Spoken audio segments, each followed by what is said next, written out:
We are hearing from a report that if the Chicago Bulls buy out Nikola Vucevic, which we don't necessarily believe is going to happen, but it's still on the table for me, that the Los Angeles Lakers are monitoring Nikola Vucevic to potentially bring him onto their team.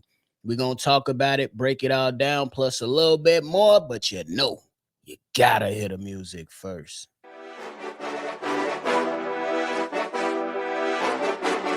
Cognac. Gang.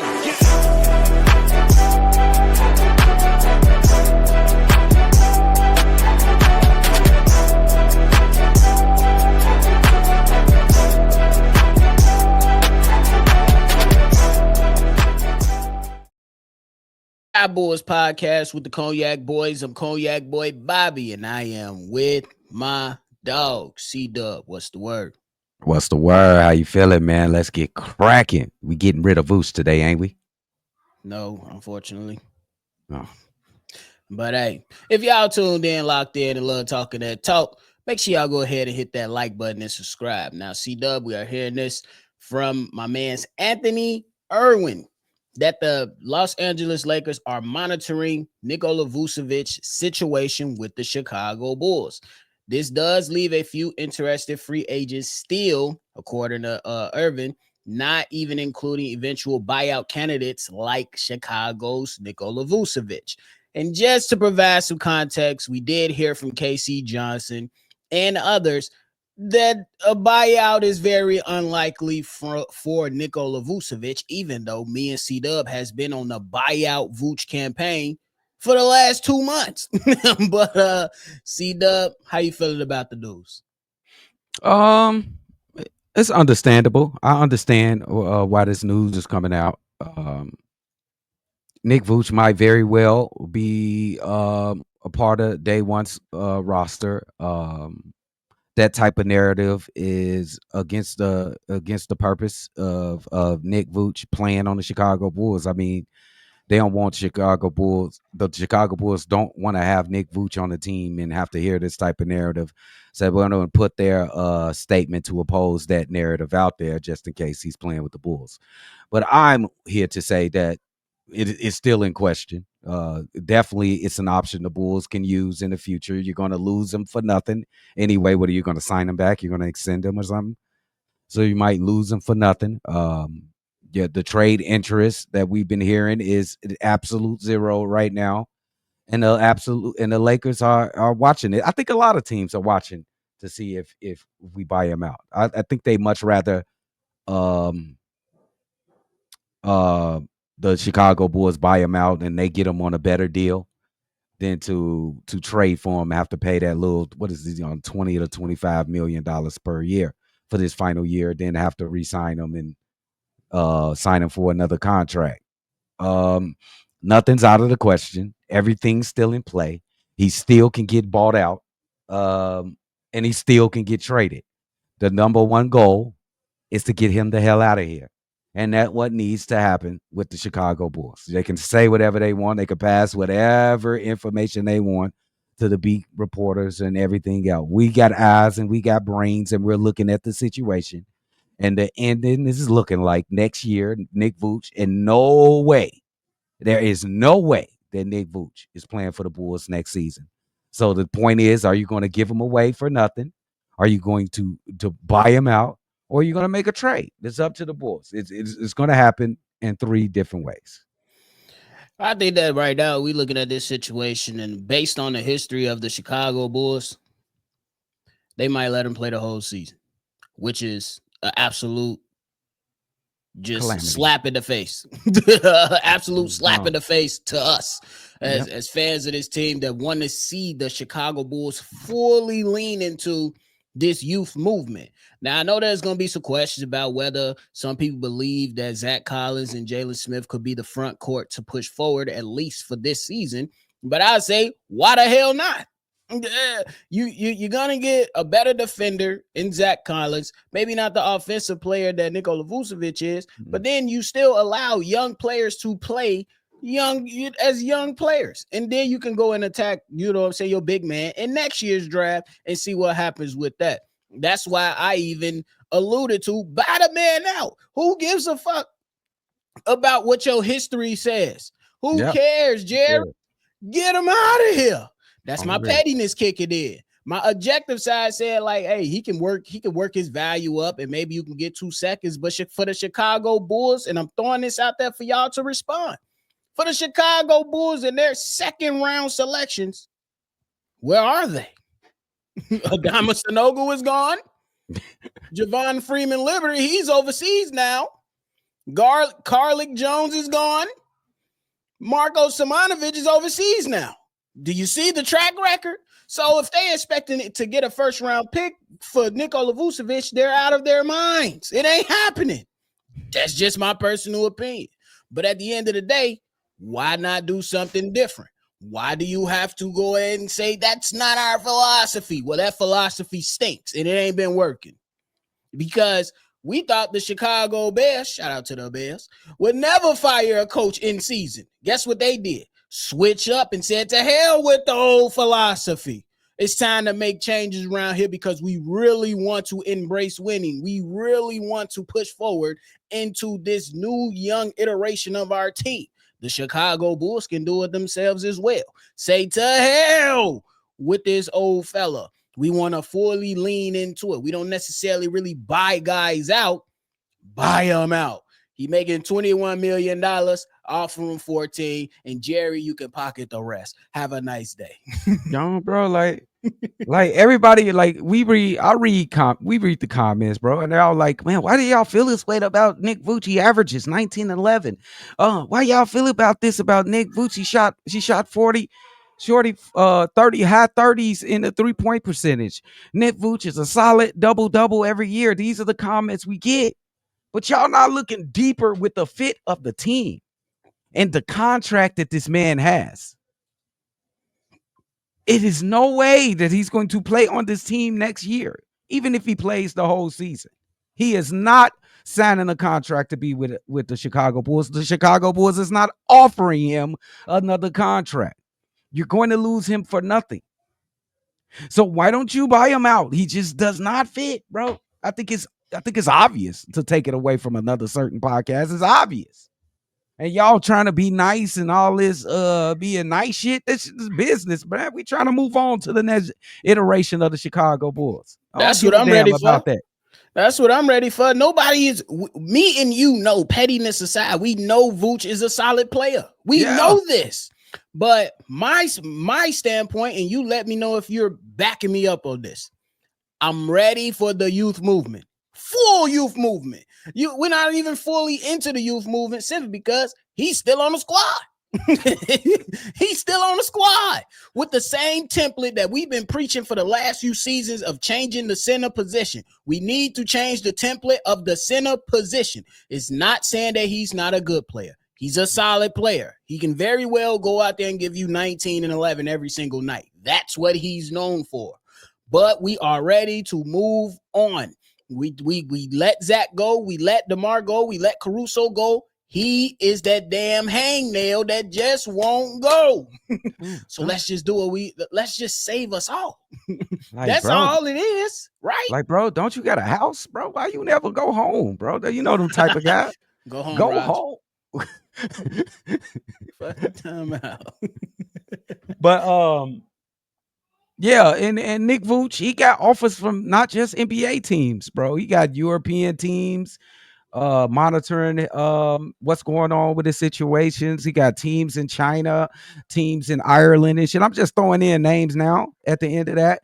Just how thirsty I am for him to go, bro. And the Bulls, just do yourselves a favor, bro.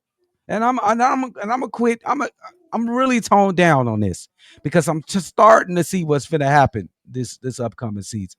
So I'm gonna start toning down because it's obvious the Chicago Bulls want to do it the hard way. So keep on doing it and watch how this team performs next season with this guy at the starting center position. It's just gonna be another frustrated season. We might not get a lot of wins without Nick Vooch on the team, but I think we'll have a better experience watching the Chicago Bulls because we're fully tilted into that youth movement. I agree with that. It'd be less frustrating. I agree with that. I think that's the fair thing. And based off the history, do we really believe they're gonna get anything for this guy? No, No. no. Based off the history, you traded Caruso, no draft picks.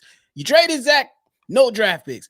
You let DeMar go, a second round pick. What the history has spoken. The history, like the history has shown itself. History has shown itself. Now, before we go, CDubb, I gotta switch another thing. We ain't really talked about it before, but I gotta bring it up. Mikal Bridges. Mikal Bridges. Talk to me. 4 years, $150 million. Guess what Hmm. the annual salary is? How much? $37 million. Look, I believe Mikal Bridges is a good player. I do. But I'm just saying, this is the case for this is another case for Josh Giddey, right? Like Oh, of thank a you. franchise taking care of their player, right? Mhm. Look, I already came out and I'm gonna still stand by it that the market has spoken. You can't go based off just a half of a season. You can't do this. But how do you get close to 30? How do you get close to 30? Let me know your thoughts on everything. Bro, when we heard about that deal offered by the Golden State Warriors to Jonathan Kaminga, all you guys said, there it is. That's what we start making a deal at 22. That's That's a where you start. similar. I That's agree where with we that. should start. But Yep. now we got this deal now from a guy. I think they, kind of. I don't know the. I don't have the averages in front of me of Mikal 30, Bridges, but at least 37 and a half a year. I'm just saying his statistical, what he bring to the game, what he brings to the game. I know he's a excellent defender. He can score it a little bit. I don't know. I don't have his numbers in front of him, but I'll put him and Josh Giddey in the same category. They have the same type of impact on the basketball games. They just do it in different ways. And scoring and defense with Mikal Bridges and rebounding and playmaking for Josh Giddey for himself and other players. Now, what do you guys tell me now? He's Stats at right here. 37 and he's at 22. You got the stats in front of you? 17, 3 and 3. Oh, please. They in the same fucking category now. They're in the same category. 17, 3 and 3. Giddey at probably 15, 7 and 6 or something like that. Something like that.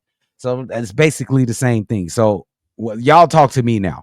We got one guy making 37 million, got one guy making 22 and a half.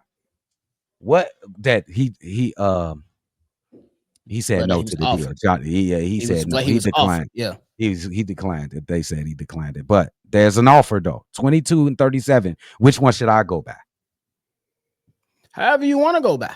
It's just that for me, look, again, a lot of the times, and I'm gonna still stay by it, you can't just go based off half the season. You can't but there are starting points to figure this out.